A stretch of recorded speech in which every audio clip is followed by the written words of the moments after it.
بسم اللہ الرحمن الرحیم۔ السلام علیکم ورحمۃ اللہ وبرکاتہ۔ آج ہم بات کر رہے ہیں رات کو برتن صاف نہ کرنے کے کیا نقصانات ہیں۔ کہتے ہیں کہ حضرت علی رضی اللہ تعالی عنہ سے ایک عورت نے اپنے گھر کی پریشانیاں بیان کی اور فرمایا کہ مجھے سمجھ نہیں آتا کہ ہمارے گھر میں کیوں بے برکتی ہوتی ہے۔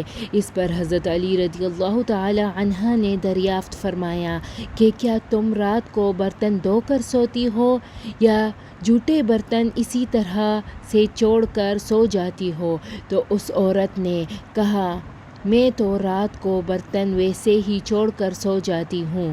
تو اس پر حضرت علی رضی اللہ تعالی عنہ نے فرمایا کہ تمہارے گھر میں پریشانیوں اور بے برکتی کی وجہ یہی ہے، اس لیے رات کو برتن صاف کر کے سویا کرو۔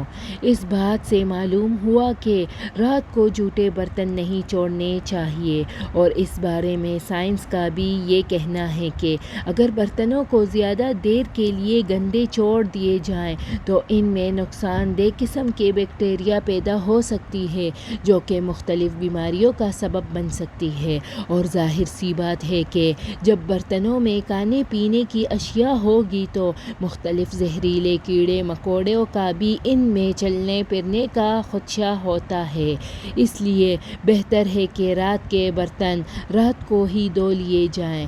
دوستو، یہاں پر آپ کو یہ بھی بتاتے چلے کہ احادیث نبی صلی اللہ علیہ وسلم میں ایسے کوئی تعلیم سامنے نہیں آئی ہے جس میں رات کو برتن دھونے یا نہ دھونے کے بارے میں کوئی تشریح ہو، لیکن رات کو سونے سے پہلے برتنوں کو ڈھانپنے کے بارے میں تاکید ملتی ہے، اور اس بارے میں مختلف روایات ہیں جن میں یہ سبق ملتا ہے کہ سونے سے قبل کھانے پینے کے برتنوں کو بسم اللہ کہہ کر ڈھانپ دینا چاہیے۔ اگر کوئی چیز نہ ملے، کم از کم ایک لکڑی ہی سہی بسم اللہ کہہ کر اس پر رکھ دیجیے، اس لیے کہ شیطان بند دروازوں کو اور ڈھکے ہوئے برتنوں کو نہیں چھوتا۔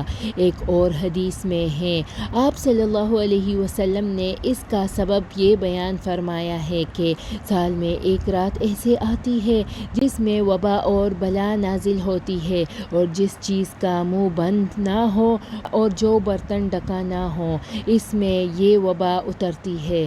کتنی بڑی حکمت ہے پیارے نبی صلی اللہ علیہ وسلم کی پیاری سنتوں میں، اس لیے ہمیں چاہیے کہ ان سنتوں کو اپنا پکا معمول بنا لیا جائے تاکہ ہم ہر قسم کی مصیبت سے اپنے آپ کو محفوظ رکھ سکیں۔